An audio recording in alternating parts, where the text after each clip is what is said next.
Welcome to the Mindset Mile podcast, the show that'll leave you empowered to take action towards becoming the turned up version of your already awesome self. I'm your host, Aisha Zaza, and I'm so glad you're here. Let's go.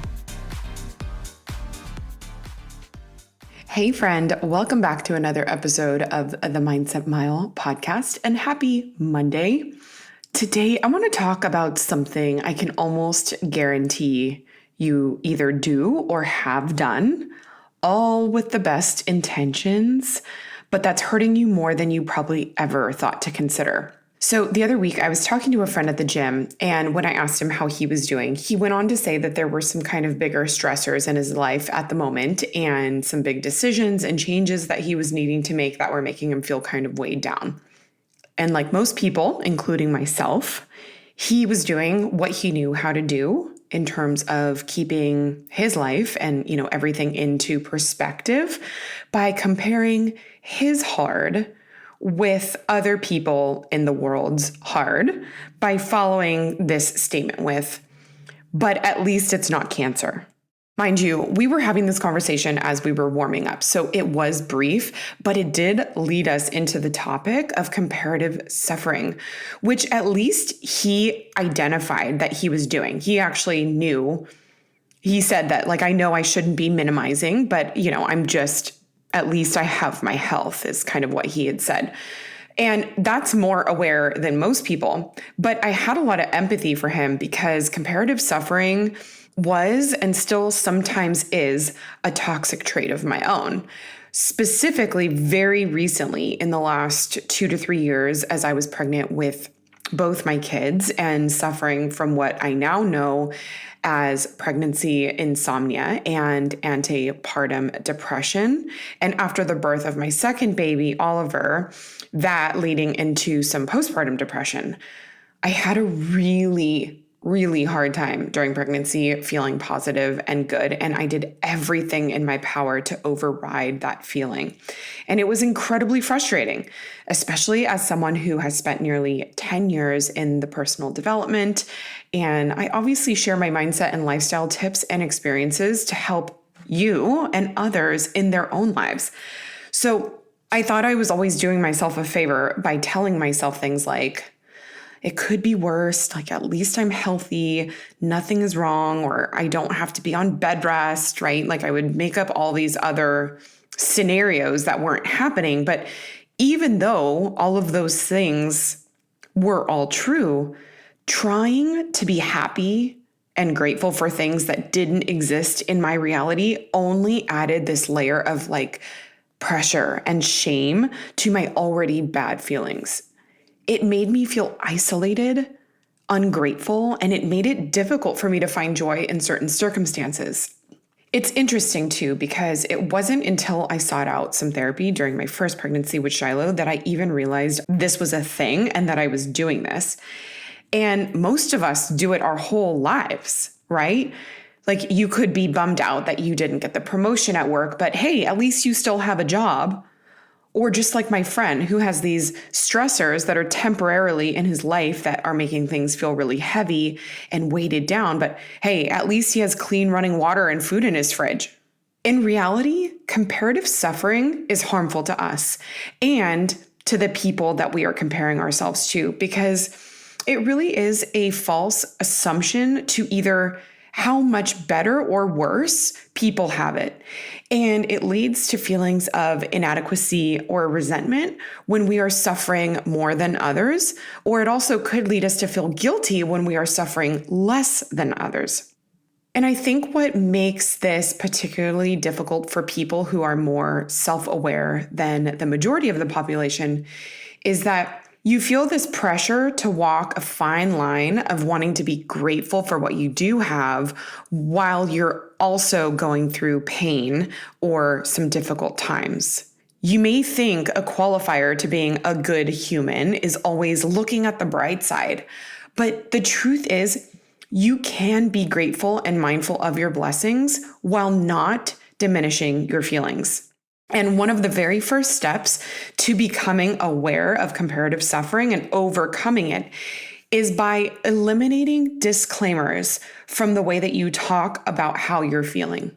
Honor your feelings and your experience by just saying how you feel without starting it off with something like, I know others have it worse, but, or, well, at least the bright side is that, ... right? Life is hard for everyone and at different times and in different ways.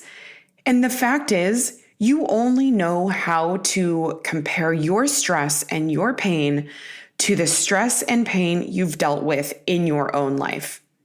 You cannot gauge what it's like in relation to the hard times and stress someone else has had in their life. And it doesn't mean that you don't have sympathy for what other people are going through.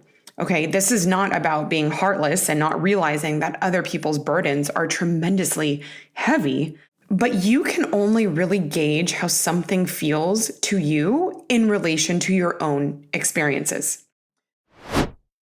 This episode is brought to you by Betterhelp. Sometimes we're faced with a crossroads in life and don't know which path to take. Or maybe you're thinking about a career change or feeling like your relationship needs some TLC. Whatever it is, therapy can help you map out your future and trust yourself to find the way forward. I know it absolutely has for me.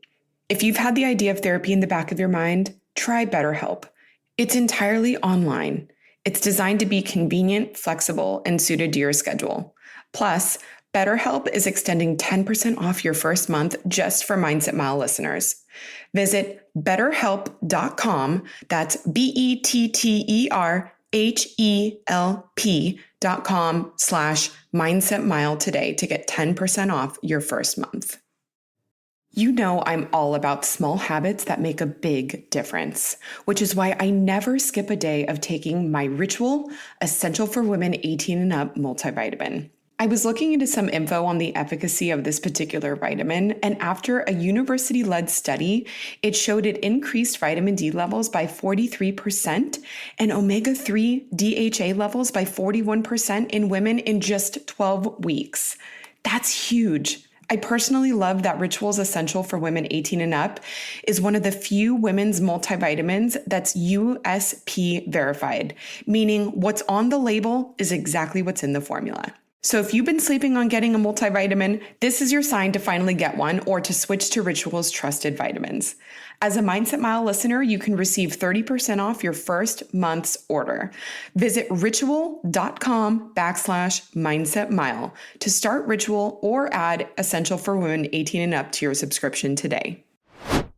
So pay attention to the way that you speak about your experiences. And whenever you do catch yourself adding a disclaimer or qualifier to how you're feeling, retract it. It's okay to say, you know what, let me back up, and then say how you're feeling again without that statement.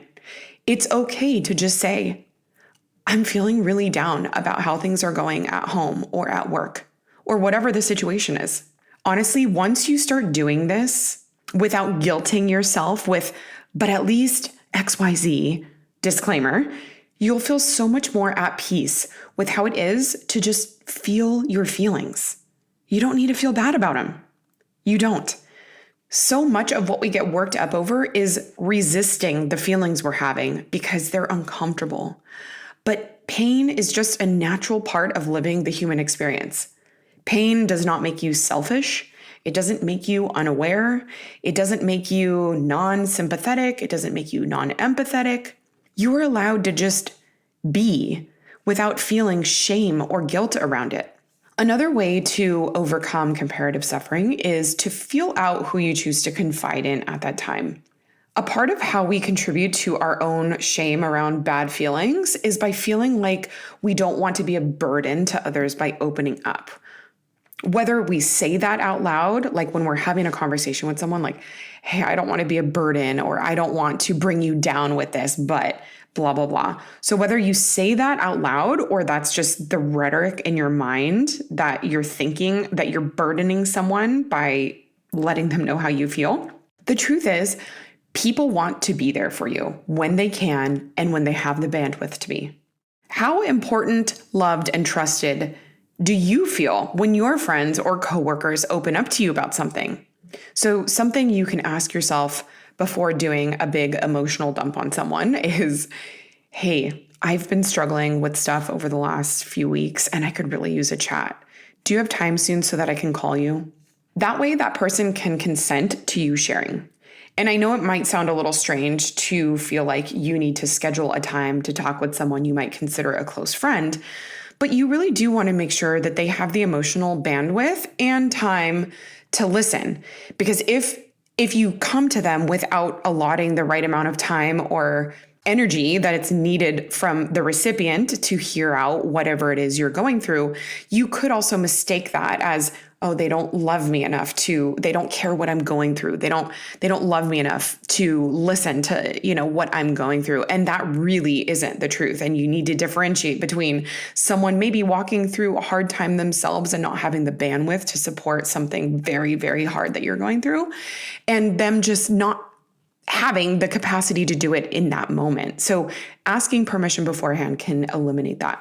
There's obviously so much around how we cope with our feelings and habits around complaining. So I really want to encourage you to differentiate between complaining and situations that need extra support, be it through therapy, friends, or people close to you, or maybe that's by practicing gratitude or positive affirmation exercises. And let this message serve as permission that it's okay to just feel your feelings without comparing them. When you assess your own suffering and decide it doesn't measure up to others and that you just need to suck it up, you're actually just deepening the neurological pathways that create much bigger issues, like feelings of low or no self-worth, confidence, or lack thereof for that matter, and your ability to know that you are lovable, even when you're hurting, even when you're not feeling like you're strongest. So I really hope that this episode helps you. And if it does, I would love to know it. Please tag me on social media, Instagram at Aisha Zaza. Send this episode to a friend that needs it. And if you could, in 10 seconds when this is over, please give the show a rating. That actually helps more people to find it when they are looking for helpful resources in podcasts. I cannot wait to see you next week, my friend. And until then, make it a great day.